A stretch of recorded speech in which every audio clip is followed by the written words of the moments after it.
Dobar vam dan. Znam da smo malo već probili neke rokove, zato stvarno neuobičajeno kratko za mene.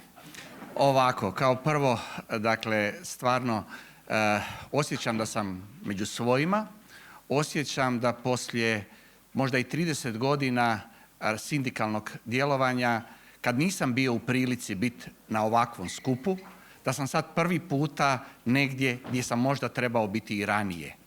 3 obrazovana sindikata već 2 godine surađuju. Toliko surađuju da kao prva točka na svim sastancima našeg sindikata, dakle školskog sindikata Preporod, je uvijek ista formulacija. Suradnja 3 obrazovna sindikata. I to je sjajno. Nažalost, rezultate te naše zajedničke suradnje možda još ne vidimo, a možda zapravo i nije još došlo vrijeme, možda se još nisu stekle prilike da ih zapravo stvarno vidimo. Suradnja nema alternativu. Suradnja obrazovnih sindikata nema alternativu. Suradnja sindikalnih središnjica, kao što je rekao Vilim Ribić, također nema alternativu.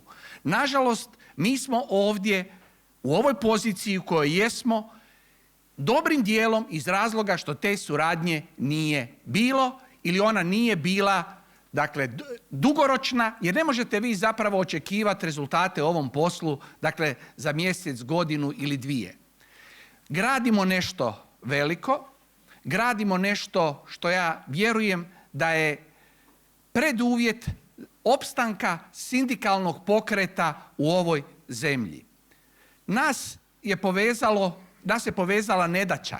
Znate, ljudi se, kad je zlo, onda se povezuju. U ovom poslu, a to sam naučio kroz čitav niz godina, zapravo puno češće se suočavate s neuspjesima nego s uspjesima. Ali, Bože moj, ako mora biti tako, neka bude tako.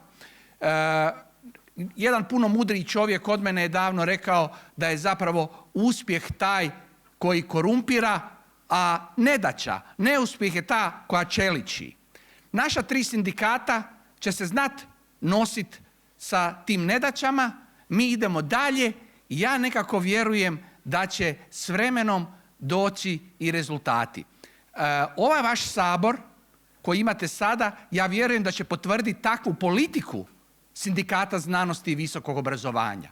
Da će oni koje ćete vi izabrati, da će oni upravo pronositi dalje ono što smo mi u protekle 2 godine gradili zajednički. Hvala vam i samo tako naprijed.